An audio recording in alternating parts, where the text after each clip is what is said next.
क्या आपने कभी इस अनंत आकाश को देखकर सोचा है कि हम वास्तव में कौन हैं?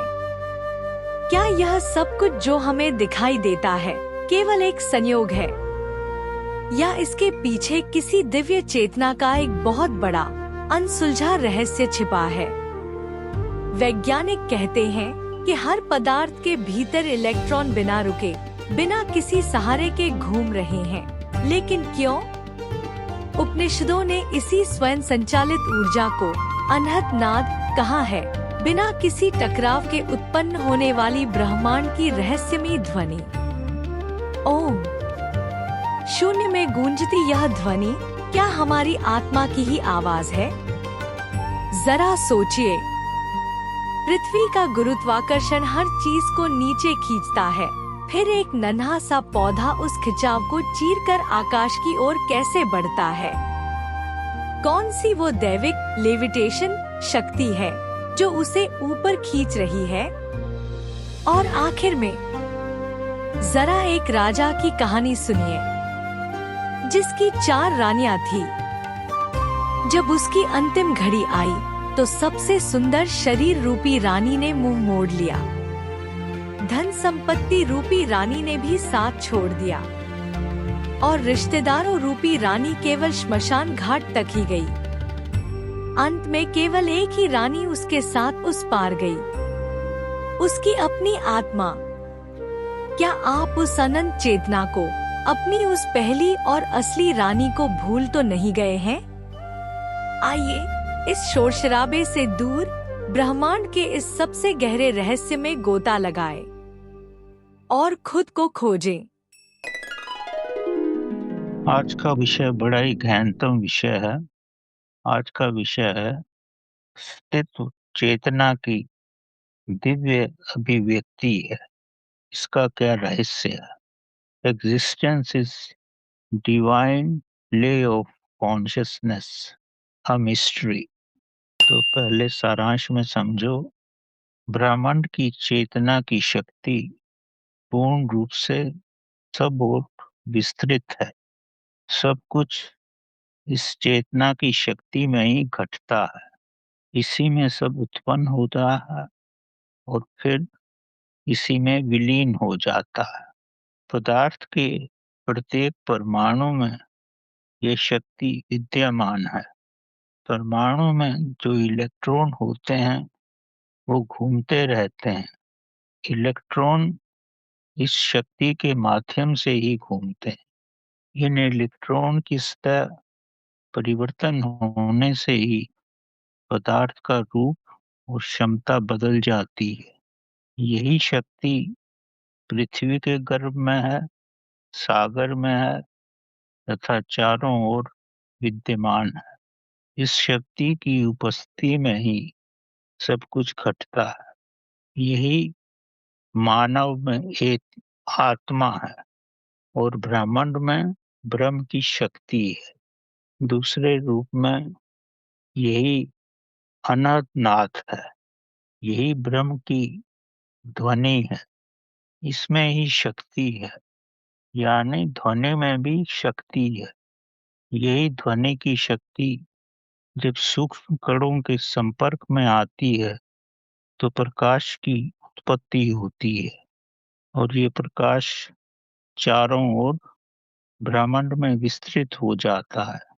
ये चेतना की शक्ति बुद्धिमत्ता का सागर है। इसमें ही सब कुछ संचित रहता है। इसका कभी विनाश नहीं होता। ये स्वयंभू है, स्वयं ही प्रकट होती है।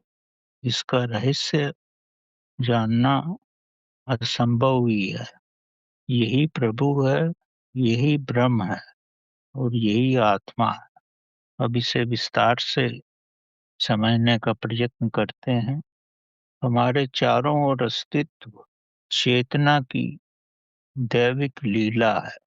ये चेतना ही अस्तित्व का निर्माता है, यानी चेतना ही अस्तित्व को बनाती है।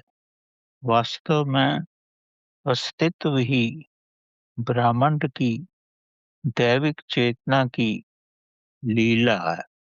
ब्रह्मांड में जो भी घटता है, जो भी परिवर्तन होता है, वास्तव में उसके गर्भ में ये दैविक चेतना में ही होता है। ब्रह्मांड की दैविक चेतना की लीला को समझना, पहचानना और अनुभव करना मानव के आधुनिक ज्ञान, समझ तथा बुद्धि के क्षेत्र से बाहरी है। मानव अभी तक किसी भी रूप में इसको न समझ पाया है, न जान ही पाया है। ये अत्यंत विशाल है। मानव इसमें रह सकता है, पर किसी भी रूप में इसे समझ नहीं सकता। किसी को भी समझने के लिए आपको उससे ऊपर होना आवश्यक है। ये तो संभव ही नहीं है।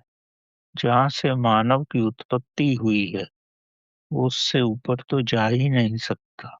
तो इससे पूर्ण स्पष्ट हो जाता है कि मानव किसी भी रूप में इसे नहीं समझ सकता। इतना सब होते हुए भी मानव ने इस ब्रह्मांड की दैविक चेतना की लीला को समझने का भरसक प्रयत्न किया है। मानव केवल प्रयत्न ही कर सकता है, वो हर रूप में प्रयत्न करता ही रहता है। कुछ साधकों ने इसकी बाह्य किरणों का कुछ लेश मात्र स्वयं को संतुष्ट करने का आभास भी किया है। इन प्रयत्नों के कारणों के पीछे मानव का कौतूहल है, क्योंकि मानव कौतूहलवश सब कुछ जानना चाहता है और इसीलिए प्रयत्न भी करता है। इसके पीछे प्रभु की अपनी कृपा और मानव का कौतूहल ही रहता है और इसी कारण से मानव मौलिक जानकारी खोजने का प्रयत्न करता है। मानव ने ब्रह्मांड में अपने इंद्रियों के माध्यम से पूर्ण शून्यता में जाकर विशेष प्रकार का अनुभव भी किया है। यही उसका निजी वास्तविक अनुभव है। ये अति सूक्ष्म अनुभव है। इसमें मौलिक जानकारी जो मानव के समक्ष आई है, वह है अनंतनाद का स्वर। ब्रह्मांड में चारों ओर अनंतनाद का गूंजन सदैव होता रहता है। इसको कोई भी मानव पूर्ण मौन में जाकर रात के सन्नाटे में पूर्ण विचार रहित होकर, श्वास रहित होकर, अपने भीतर पूर्ण शून्य स्थापित करके इस अनंत नाद को सुन सकता है। ये अनंत नाद बहुत ही सूक्ष्म होता है।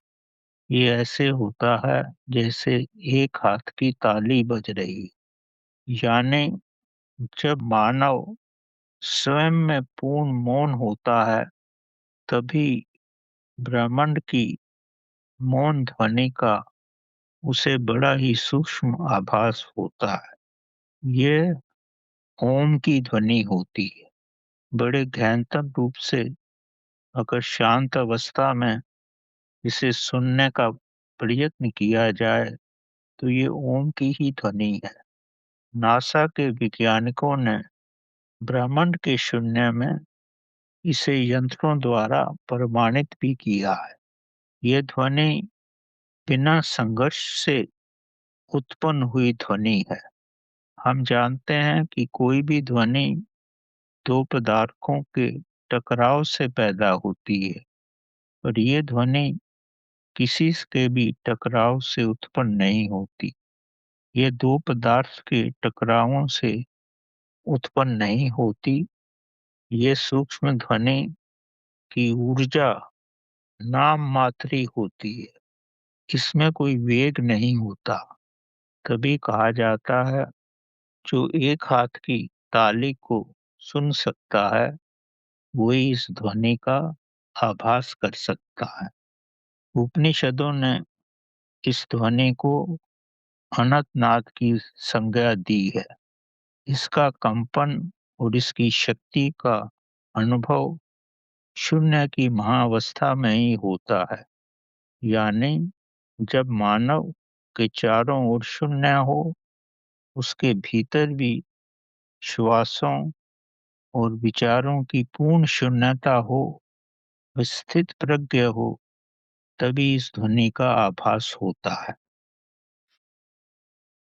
इसी कारण से इसका आभास पूर्ण मौन अवस्था में ही होता है। ये केवल संवेदनशील प्राणियों को ही इसका अनुभव होना संभव है, क्योंकि इसकी ऊर्जा अत्यंत कम होती है, यानी लगभग शून्य के बराबर ही होती है। अगर और भी गहराई में जाओ तो कौतूहल मन में ये प्रश्न उठना स्वाभाविक है कि इस ध्वनि का सूत्र क्या है? ये ध्वनि कहाँ से आती है? ये सूक्ष्म है, अति सूक्ष्म है, पर कहाँ से आती है? किन कारणों से इसकी उत्पत्ति होती है? और ये कैसे सारे ब्रह्मांड में भी फैली हुई है? क्योंकि ये पूर्ण रूप से सारे ब्रह्मांड में फैली हुई है, इसीलिए इसे ब्रह्मांड की ध्वनि की संज्ञा दी गई है। इस ध्वनि के बारे में कुछ भी जानना तभी संभव है जब हम पूर्ण रूप से आभास करें कि ब्रह्मांड में कुछ भी स्थिर नहीं है। ब्रह्मांड में सब कुछ अस्थिर है। हमारे चारों ओर सब नक्षत्र, तारे, पृथ्वी, ग्रह और हर पदार्थ किसी न किसी रूप में घूम रहा है, कुछ भी स्थिर नहीं। इसके अतिरिक्त ब्रह्मांड भी घूम रहा है, ब्रह्मांड भी फैल रहा है, पर किसी के भी घूमने में और घूमने के आभास में इनका आपस में कोई घर्षण नहीं होता, किसी प्रकार का टकराव नहीं होता, और इसी से विभिन्न कारणों से अनंतनाद की उत्पत्ति होती है। आगे गहराई से समझो कि मानव जानता है कि हर पदार्थ छोटे-छोटे परमाणुओं से मिलकर बना है। परमाणु इतना छोटा होता है कि हम अपने नेत्रों से उसे नहीं देख सकते। पर परमाणु के अंदर भी, जैसे कि वैज्ञानिकों ने खोजा है और हम जानते हैं, कि इसमें प्रोटॉन होते हैं, न्यूट्रॉन होते हैं और इलेक्ट्रॉन्स होते हैं। प्रोटॉन और न्यूट्रॉन तो स्थिर रहते हैं, पर इलेक्ट्रॉन अपने कक्ष में अज्ञात शक्ति के कारण स्वयं ही घूमते रहते हैं। ये इलेक्ट्रॉन की स्वयं संचालित ऊर्जा ही होती है। इनके घूमने से अति सूक्ष्म अनंतनाद की उत्पत्ति होती है। अनंतनाद की ध्वनि प्रतीत होती है। दूसरे रूप में अनंतनाद एक ध्वनि का स्वर है। ये बिना किसी टकराव से, यानी किसी को भी आहत पहुंचाकर ये ध्वनि होती है, स्वयं ही निकलती है। ये उनके घूमने से, उनके विचरण करने की ध्वनि का ही एक रूप है। इस विस्तृत ब्रह्मांड में अरबों और करोड़ों पदार्थ हैं, इसीलिए अरबों अरबों परमाणु हैं और अनंत अरब इसमें इलेक्ट्रॉन्स हैं। हर परमाणु और पदार्थ में अनंत इलेक्ट्रॉन्स हैं और इनके घूमने से ही स्वयं संचालित शक्ति से अनंतनाद की ध्वनि निकलती है। ये हर परमाणु से निकलती है। सूक्ष्म होने पर भी अरबों सूत्र से निकलने पर इसका आभास होता है। इसके अलावा अरबों छोटे-मोटे नक्षत्र बनते हैं और विलीन होते हैं। इससे भी ध्वनि का उत्पादन होता है। इनके बनने और टूटने से अनंतनाद की सूक्ष्म ध्वनि ब्रह्मांड में फैल जाती है और ये प्रत्येक परमाणु से निकलती है और परमाणुओं की संख्या तो अनंत है। आप उनकी गिनती नहीं कर सकते और ये ध्वनि चारों ओर से मिलकर एक सूक्ष्म ध्वनि बनाती है जिसे हम अनंतनाद कहते हैं। ये ध्वनि एक शक्ति है और ये ध्वनि स्वयं ही ब्रह्मांड में सूक्ष्म अति सूक्ष्म कणों के संपर्क में आकर प्रकाश उत्पन्न करती है। ब्रह्मांड में भिन्न-भिन्न प्रकार के सूक्ष्म कण हैं, जो इलेक्ट्रॉन से भी छोटे हैं और जब ये ध्वनि इनके संपर्क में आती है, तो एक प्रकार का प्रकाश उत्पन्न होता है क्योंकि सभी कुछ घूम रहा है और सभी कुछ फैल रहा है। इसका अनुभव आप अपने भीतर विचार करके कर सकते हैं।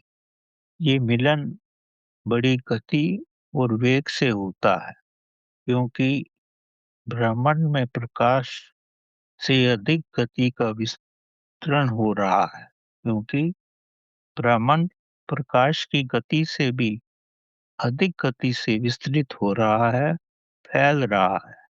इसी कारण इसका मिलन बड़ी महान गति और वेग से होता है और एक सूक्ष्म प्रकाश उत्पन्न होता है। इसी प्रकार अनंतनाद और प्रकाश की उत्पत्ति होती है। आंतरिक रूप में ब्रह्मांड में क्या व्यवस्था है, ये जानना मानव के केवल अनुमान पर ही निर्धारित है। ये केवल मानव की सोच ही है और मानव नहीं जानता कि ये सब कैसे होता है। ये अनंतनाद ही ब्रह्मांड की ऊर्जा है। ये ऊर्जा ही चैतन्य की ऊर्जा है। ये ऊर्जा जीवित और बुद्धिमान है और ये स्वयं संचालित है क्योंकि इलेक्ट्रॉन्स जो हैं स्वयं संचालित शक्ति से ही घूमते हैं। तो इनसे जो ध्वनि निकलती है वो भी स्वयं संचालित है। ये जो प्रकाश है वो भी स्वयं संचालित है और यही ऊर्जा चेतना की ऊर्जा है। हर कण में चैतन्य की शक्ति है। यही प्रभु की शक्ति है। परमाणु में स्वयं बिना अवरोध के इलेक्ट्रॉन्स के घूमने की ऊर्जा को ही चैतन्य की ऊर्जा की संज्ञा दी गई है। इसीलिए इसे स्वयं संचालित चैतन्य ऊर्जा कहा जाता है और ये सर्वव्यापी है, हर जगह है। यही चैतन्य शक्ति है क्योंकि स्वयं संचालित ही परमाणुओं से निकलती है। यही ब्रह्म चैतन्य है और सूक्ष्म रूप में यही आत्मा है। यही आत्मा की शक्ति है और ये शून्य से ही निकलती है क्योंकि परमाणु में शून्यता ही होती है। शून्यता ही से ही ये शक्ति निकलती है और शून्यता में ही विलीन हो जाती है। इसके चारों ओर ही जीवों का निर्माण होता है। यही ब्रह्म की शक्ति है। यही शक्ति पृथ्वी के गर्भ में और समुद्र की गहराई में भी पहुंचती है। ये अनंतनाद की ऊर्जा सारे ब्रह्मांड में व्यापक है। ये चैतन्य की ऊर्जा है और यही ब्रह्मांड की ऊर्जा। ये ऊर्जा पृथ्वी के गर्भ में भी है और सागर की गहराई में भी यही ऊर्जा है। हर दिशा में ये ऊर्जा फैली हुई है। हमारे भीतर, हमारे बाहर यही ऊर्जा है।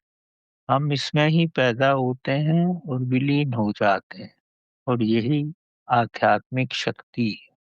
जब ये चैतन्य की ऊर्जा यानी ब्रह्म की ऊर्जा पृथ्वी के गर्भ में पहुंचती है तो पृथ्वी के गर्भ में मिट्टी के कणों और भिन्न-भिन्न प्रकार के पत्थरों से मिलती है और तब अंधकार की उपस्थिति में पृथ्वी के भीतर सैकड़ों वर्षों में खनिज, गैस और तेल का निर्माण होता है।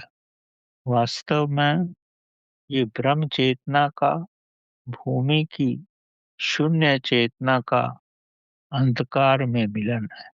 इस गर्भाधान के फलस्वरूप पृथ्वी के भीतर भिन्न-भिन्न प्रकार के पदार्थों का निर्माण होता है।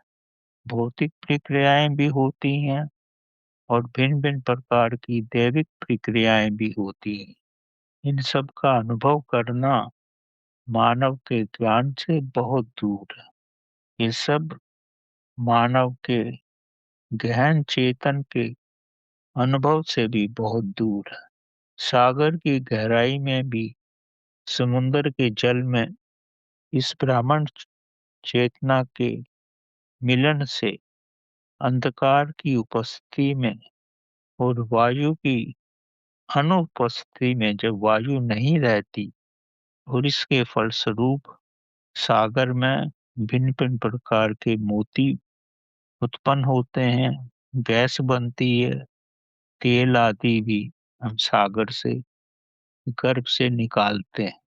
साधारण भाषा में सागर की गहराई में समुद्र के जल के सान्निध्य में जब ब्रह्मांड की शक्ति, शून्य शक्ति का मिलन होता है और चारों ओर अंधकार होता है और वायु नहीं होती, उस अवस्था में ही भिन्न-भिन्न प्रकार के मोतियों का, गैस का और तेल आदि का सागर के भीतर उत्पत्ति होती है। ये सब भी चेतना शक्ति का और जल के भीतर की शक्ति की एक अनूठी प्रक्रिया है। इन सब प्रक्रियाओं के फलस्वरूप जो भी पृथ्वी और सागर के गर्भ से मनुष्य को प्राप्त होता है, ये सब अवर्णनीय है। मानव इन सब का प्रयोग अपनी सुख शांति और वैभव लाने के लिए जीवन में प्रयोग करता है।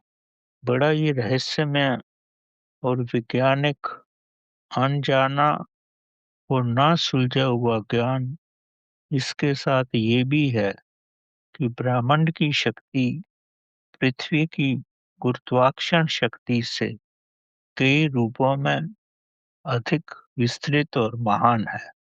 पृथ्वी की गुरुत्वाकर्षण शक्ति पदार्थ को अपनी ओर खींचती है, पर यह ब्रह्मांड की शक्ति पृथ्वी के ऊपर भी है और पृथ्वी के नीचे भी है और ये हर तरह विस्तृत है। यह शक्ति गगन में भी यात्रा कर सकती है, पृथ्वी और सागर के मध्य भी जा सकती है।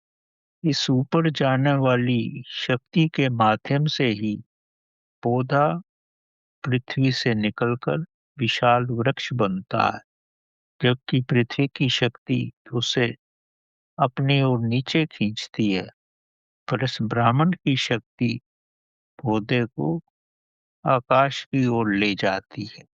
इस ऊपर उठने वाली शक्ति को ही लेविटेशन फोर्स कहते हैं। पेड़ पौधे पृथ्वी की शक्ति के विपरीत दिशा में ही बढ़ते हैं। इससे ये प्रमाणित होता है कि ये लेविटेशन की शक्ति, यानी ऊपर जाने वाली शक्ति, पृथ्वी के खिंचाव की शक्ति से, यानी ग्रेविटेशनल शक्ति से कई गुना बढ़कर होती है। तभी पेड़ पौधे आकाश की ओर बढ़ते हैं। यह ब्रह्मांड की शक्ति विद्युत की तरह किसी ओर भी जा सकती है और यही ब्रह्मांड की शक्ति नाद उत्पन्न करती है और यही शक्ति प्रकाश देती है, क्योंकि ये शक्ति सारे ब्रह्मांड में फैली हुई है और सारे ब्रह्मांड में परमाणु हैं और ये दैविक शक्ति वहीं से निकलती है और चारों ओर फैल जाती है। यही ब्रह्मांड की शक्ति, यानी चेतना की शक्ति प्रजनन में भी सहायक होती है। हर जीवित पदार्थ में ये शक्ति रहती है। ये शक्ति पूर्ण चैतन्य और बुद्धिमत्ता से संपूर्ण है। इसीलिए इसको प्रभु की शक्ति कहते हैं। इस शून्य की शक्ति से ही, यानी आत्मिक शक्ति से ही जीवन चलता है। इस शक्ति के चारों ओर हर प्राणी के जीवन का निर्माण होता है। आगे समझो, जब शरीर रोगी हो जाता है, स्वयं को स्वस्थ नहीं कर सकता, तब ये चैतन्य शक्ति यानी हमारी आत्मा शरीर को छोड़ देती है। तभी व्यक्ति को मृत घोषित किया जाता है। इस चैतन्य शक्ति में एक बहुत अधिक चुंबकत्व रहता है, चुंबक की शक्ति रहती है। इसी कारण से सूक्ष्म शरीर और कारण शरीर के माध्यम से ये शक्ति यानी आत्मा जन्म जन्म की स्मृतियां भी बनाए रखती है। इसी कारण बहुत सारे व्यक्तियों को अपना पुराना जन्म भी याद रहता है। ये इस शक्ति का चुंबकीय प्रभाव है। विशाल बुद्धिमत्ता होने के कारण ये संभव है। ये शक्ति ही ब्रह्मांड को चलाती है। ये सब इतनी जागरूक रहती है। हर प्राणी के संबंध में सब कुछ अदृश्य रूप में ब्रह्म शक्ति में संचालित और व्यवस्थित रहता है। दूसरे शब्दों में, इस शक्ति के भीतर हर प्राणी का लेखा जोखा जन्मों जन्मों का इसके भीतर रहता है। अनंत जन्मों का ब्यौरा पूर्ण रूप से संकलित और व्यवस्थित रहता है। यही अनंत ब्रह्म शक्ति है और यही मानव में आत्मा का रूप है और यही अनंतनाद की शक्ति है जो हर तरफ मौजूद है। इसमें ही सब कुछ रहता है।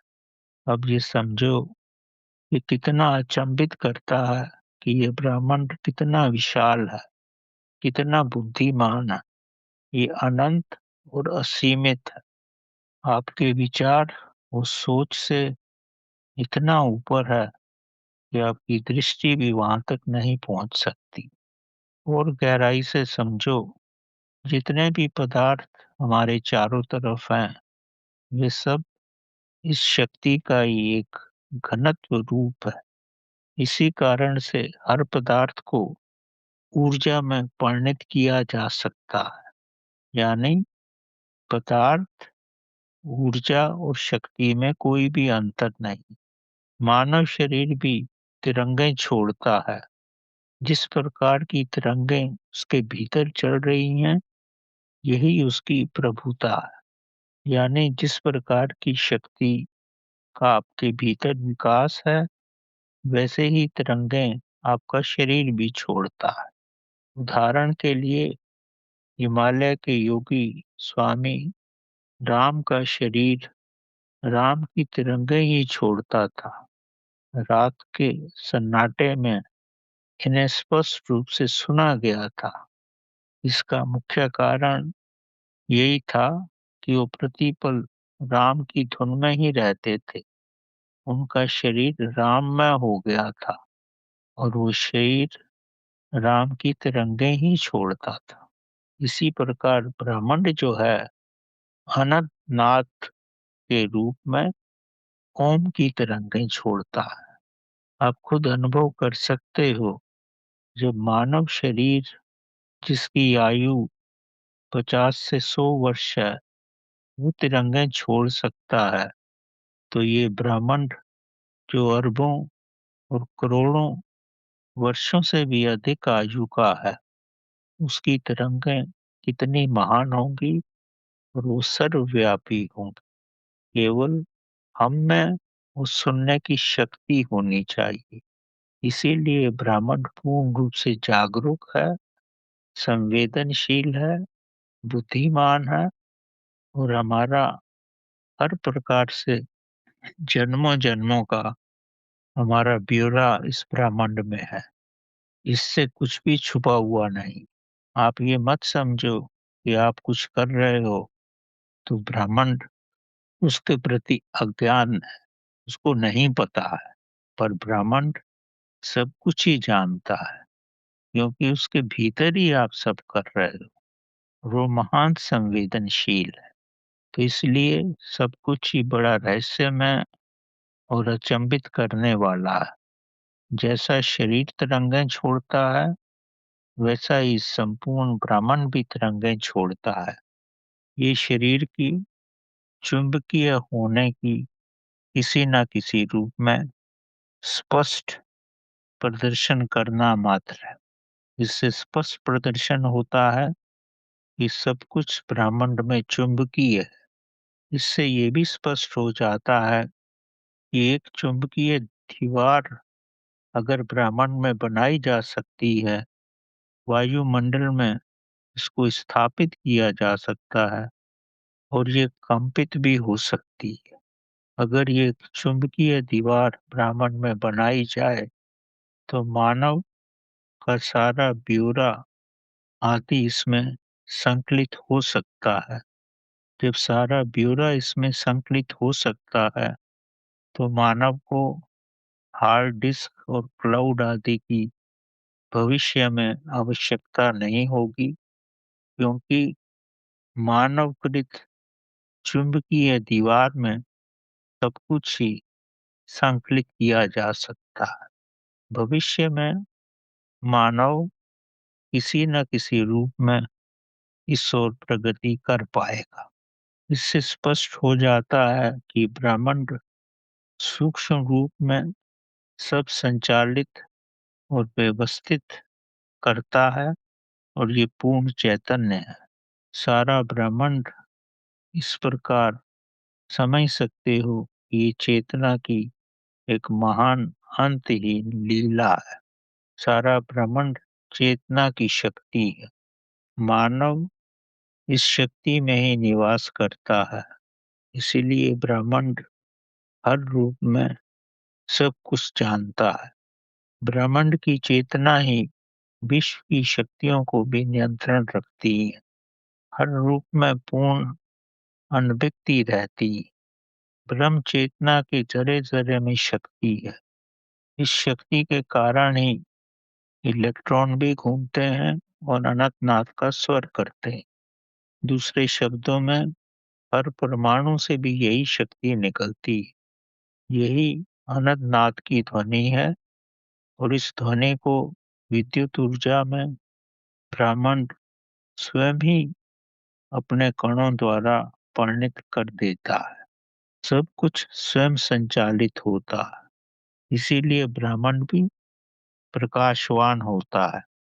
जब ये स्वयं संचालित ऊर्जा है, तो ब्रह्मांड की इस ऊर्जा से दैविक हवाई जहाज भी निर्माण किए जा चुके हैं। हमारी पुरातन कथाएं इसको दर्शाती हैं। इसका विवरण भारतीय धर्म ज्ञान की पुस्तकों में मिलता है। इसे हम उस समय उड़न खटोले की संज्ञा देते थे। ये उड़न खटोले के नाम से मशहूर है। इसके द्वारा ही ब्रह्म शास्त्रों और अस्त्रों का भी निर्माण हो सकता है।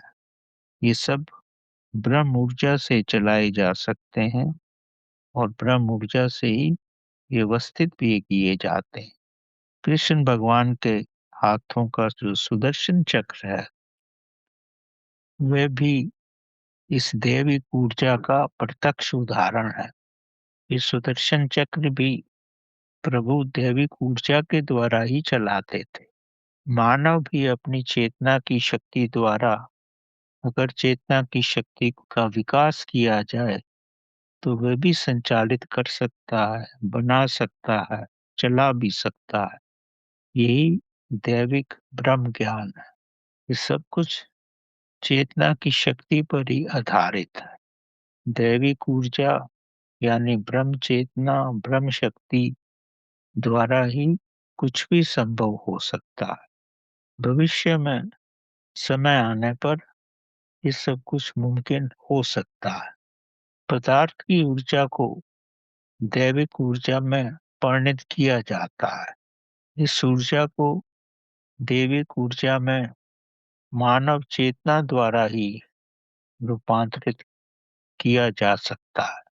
आप ये समझो कि मानव शरीर प्रभु का एक मंदिर है। इसके द्वारा ब्रह्मांड में कुछ भी किया जा सकता है। केवल प्रभु में होने की आवश्यकता है। जब मानव शरीर तिरंगे निकाल सकता है, तो मानव शरीर कुछ भी करने में संभव है। यही दैविक शक्ति है। अपने भीतर चैतन्य की शक्ति का विस्तार करके मानव ब्रह्म ऊर्जा के साथ एक हो सकता है। और जब वो ब्रह्म ऊर्जा के साथ एक हो जाता है, तो वहां से ऊर्जा ले सकता है। वो स्वयं की ऊर्जा वहां डाल सकता है, क्योंकि ये महान ऊर्जा से ही आई है और महान ऊर्जा में मिल भी सकती है। मानव स्वयं की ऊर्जा को ब्रह्मांड में सुरक्षा से संयोजित भी कर सकता है। चेतना के उच्चतम ज्ञान से कुछ भी किया जा सकता है, पर मानव अपने अल्प जीवन में न ही पूर्ण रूप से ये सब कुछ जान सकता है और ना ही कर सकता है। केवल अपने अल्प जीवन में इसका आभास कर सकता है। परंतु धीरे-धीरे जैसे मानव की चेतना का विकास होगा, तो भविष्य में ये संभव हो जाएगा, जो आज से हजारों वर्ष पूर्व था, जो हुआ था। मानव फिर से उस आध्यात्मिक अवस्था में पहुंचकर वो सब कुछ करने में सक्षम हो जाएगा। मानव अपने भीतर की ऊर्जा यानी चैतन्य की शक्ति को बढ़ाकर ब्रह्म की शक्ति के साथ एक होकर मृत व्यक्ति को भी प्रभु के आदेश के अनुसार जीवित कर सकता है। ये सब ऊर्जा का ही खेल है। सारा ब्रह्मांड ऊर्जा का खेल है। ये सब कुछ अद्वितीय खेल ही है। इसको साधारण भाषा में समझना नामुमकिन है। इसे आगे समझो। जब मानव की चैतन्य ऊर्जा प्रभु की चैतन्य ऊर्जा से एक हो जाती है, तब प्रभु की चैतन्य ऊर्जा मानव के शरीर में बहकर मानव को पूर्ण रूप से शक्तिशाली, स्वस्थ बना सकती है और उसे दीर्घायु भी प्रदान कर सकती है।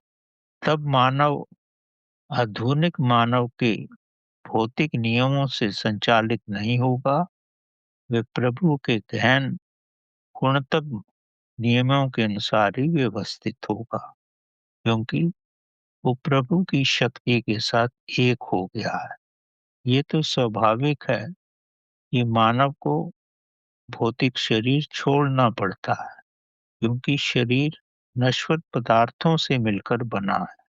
परंतु स्वस्थ रहकर दीर्घायु गुजारने के बाद शरीर का त्यागना ही सुखदायी होता है। और ये तभी मुमकिन है जब व्यक्ति चेतना के सानिध्य में हो जाता है, चेतना के सानिध्य में रहता है। इसे और गहराई से समझो कि जैसे मानव में चेतना होती है, वैसे ही हर पदार्थ में भी चेतना होती है। मानव की चेतना जब शरीर से निकलती है, तो मानव को मृत घोषित किया जाता है। पदार्थ के भीतर की चेतना दीर्घायु के बाद पदार्थ से निकल जाती है। जब ये पदार्थ से निकल जाती है, तो पदार्थ अक्रियशील हो जाता है। उसमें पदार्थ के गुण नहीं रहते। जैसे मशीन का कोई अंग या कोई पुर्जा जो भी मशीन में लगा होता है, तो काफी समय कार्य करने के बाद वो अपना कार्य बंद कर देता है।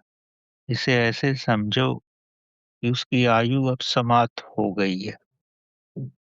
जैसे समय से आयु गुजरने के बाद मानव मृत हो जाता है, वैसे ही पदार्थ अथवा मशीन का कोई भी भाग, ये भी एक आयु होती है। वो कई गुना बढ़ के हो सकती है, पर एक समय ऐसा आता है कि वो मृत होकर कार्य करना बंद कर देती है। इसी कारण से भयंकर दुर्घटनाएं भी होती हैं। मानव इस ज्ञान को आधुनिक काल में नहीं समझता और इसका किसी भी रूप में ज्ञान नहीं रखता और ना ही इस पे विश्वास करता है। समय आने पर मानव इसका अनुभव करेगा और इसे जानेगा भी, क्योंकि जैसे मानव की आयु होती है, मानव के शरीर की आयु होती है, वैसे पदार्थ की भी आयु होती है। वो मानव से कई गुना बढ़ के हो सकती है, पर एक समय ऐसा आता है कि वो भी कार्य करना बंद कर देती। ये सब ब्रह्मांड की ही एक लीला है। ये चेतना की ब्रह्मांड में एक महान लीला है। इसको ग्रहण करना, अनुभव करना, समझना मानव के आधुनिक ज्ञान से भिन्न ही है और ये ज्ञान बहुत अधिक रहस्यमय है और बहुत सारी भीतरी परतों से भी घिरा हुआ है।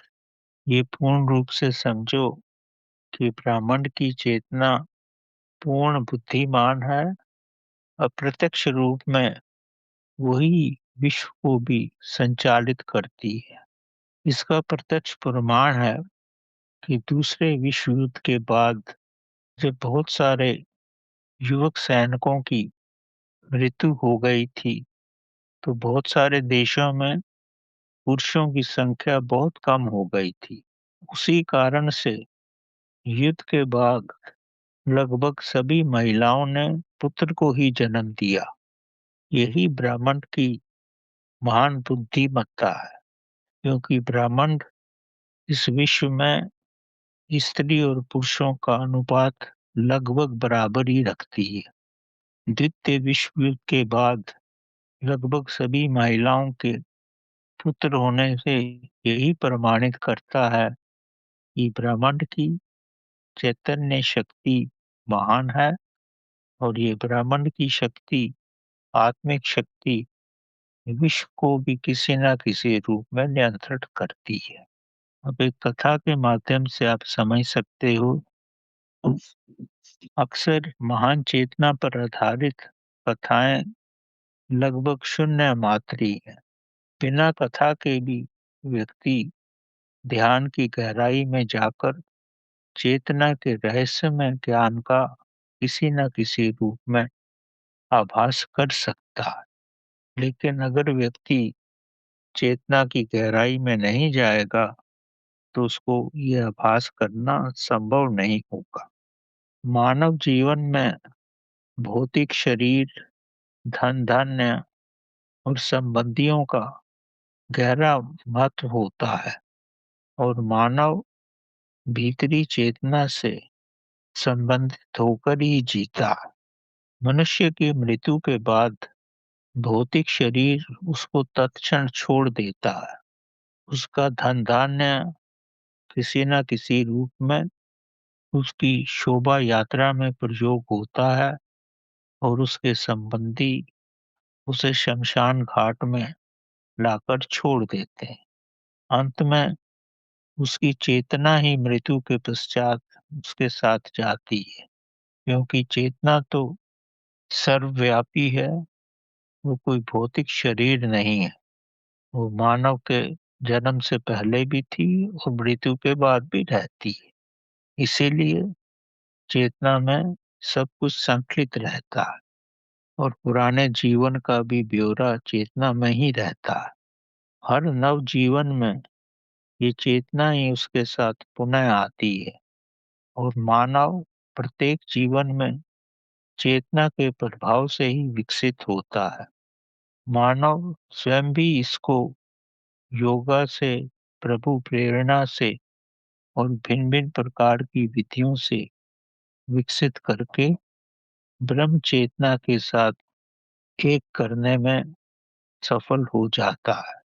अगर वो अपनी चेतना को ब्रह्म चेतना के साथ एक करना चाहता है और ब्रह्मांड का ज्ञान सब में संकलित करना चाहता है, परंतु वो कब और कितने जन्म बाद ये सब करने में वो सफल होगा, ये सब कहना बड़ा कठिन है।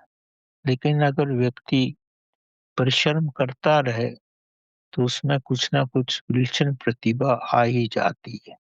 तो एक छोटी सी गाथा इस प्रकार है कि एक राजा की 4 रानियां थी। पहली रानी बड़ी सुशील और प्रिय गुणों से संपन्न थी, परंतु गुणवान होते हुए भी ये थोड़े समय में ही राजा के हृदय से उतर गई। राजा ने एक प्रकार से उसका त्याग ही कर दिया। तब उसने एक और सुंदर स्त्री ढूंढी और विवाह करके उसको रानी बनाया और उसके साथ वैभव में रहने लगा।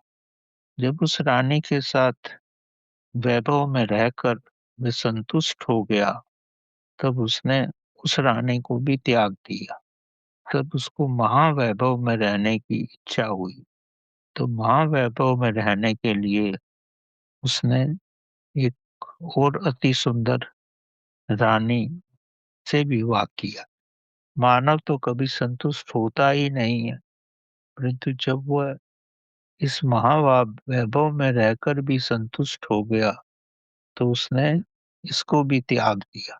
तब चौथी अत्यंत नवयुवक और सुंदर रानी को लेकर आया, ताकि फिर से वो युवा हो सके। इसको अत्यंत प्रेम करने लगा, हृदय से बहुत चाहने लगा, क्योंकि ये महायुवती थी, सुंदर थी और नौजवान थी। परंतु राजा तो वृद्ध हो ही रहा था, उसमें तो अब उतनी शक्ति नहीं बची थी। अब उसमें अपनी वासनाओं को संतुष्ट करने की सामर्थ्य भी नहीं था।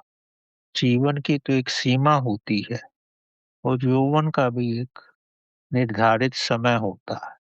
जल्दी ही राजा ने अपनी शक्ति काफी क्षीण कर दी और धीरे-धीरे वो रुग्ण हो गया और मृत्युशैया पर पहुंच गया।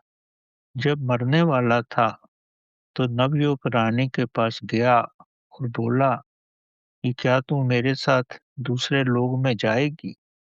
इस संसार को छोड़कर मेरे साथ दूसरे लोक में जाएगी? तो उसने कहा, इसका तो प्रश्न ही नहीं उठता। मैं तो अभी युवा हूँ, किसी दूसरे से विवाह कर लूंगी और सुख से अपना जीवन व्यतीत करूंगी। जब वह इससे निराश हो गया, क्योंकि इससे बहुत प्रेम करता था, फिर वो तीसरी रानी के पास गया, जिसको उसने हाल में ही छोड़ा था। उसने इस रानी के पास भी यही प्रस्ताव रखा और उस रानी ने कहा, मैं आपके लिए एक भव्य स्मारक बना दूंगी आपके मरने के बाद, पर आपके साथ नहीं जाऊंगी। यहाँ भी वो निराश हो गया। फिर वो दूसरी रानी के पास गया, उसने यही प्रस्ताव रखा, पर उस रानी ने कहा कि मैं आपके के बाद एक भव्य जुलूस का आयोजन कर दूंगी, सारे राज्य को आपकी अंतिम यात्रा पर लेकर आऊंगी, पर दूसरे लोक में आपके साथ नहीं जाऊंगी। अंत में राजा पहली रानी के पास गया, जिसको वो कई वर्षों से भुला ही चुका था। उसके सामने भी उसने यही प्रस्ताव रखा, पर ये पहली रानी बोली कि मैं तो आपकी आत्मा हूँ, आपके सानिध्य में रहने के लिए तो मैं सदैव द्वार पर ही खड़ी रहती हूँ, पर आप वैभव में उलझे रहते हो, एक के बाद दूसरी रानी लेके आते हो। मैं तो आपकी प्रतीक्षा ही करती हूँ, ताकि आपके दर्शन पा सकूं। चूंकि मैं आपकी आत्मा हूँ, मैं अवश्य आपके साथ जाऊंगी मैं ही तो आपका रूप हूँ, मैं ही तो आपकी प्रत्यक्ष आत्मा हूँ। इस कथा का मकसद यही है कि आपकी चेतना ही सदैव आपके साथ है। संसार के सब प्राणी आपको छोड़ देंगे। जीवन में भी आत्मा आपके साथ है और मरने के बाद भी आपके साथ रहेगी। शारीरिक रानी जो आपके शरीर से प्रेम करती है, आपके शरीर छूटते ही आपको छोड़ देगी। और जो रानी आपके धन-धान्य से प्रेम करती है, धन-धान्य की रानी आपके लिए कोई स्मारक बना देगी और आपको छोड़ देगी। युवा रानी संबंधियों के साथ आपको शमशान घाट पर छोड़कर उसके बाद कोई नया संबंध ढूँढ लेगी और विवाह करेगी। तो अब राजा क्या करे? उचित यही है कि वो अपनी पहली रानी यानी आत्मा के साथ अपना विकास करे, वही आपको ब्रह्म से ब्रह्मांड में ले जाकर एक कर सकती है।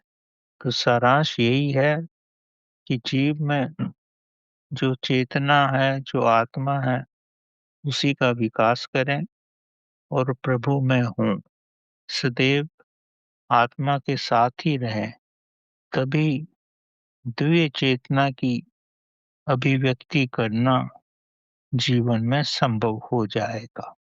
और दिव्य चेतना की अभिव्यक्ति से ही आत्मज्ञान होगा, ब्रह्म का अनुभव होगा और इस ब्रह्मांड के बारे में अधिक से अधिक जान पाओगे और स्वयं की गहराई में जितना भी डूबोगे, उतना ही सब कुछ प्रत्यक्ष होता रहेगा। ये अंतहीन ज्ञान है, इसका कोई अंत नहीं है। ये आपकी गहराई पे जाने पर ही आपकी शक्ति पर और प्रभु की कृपा पर निर्भर करता है। धन्यवाद।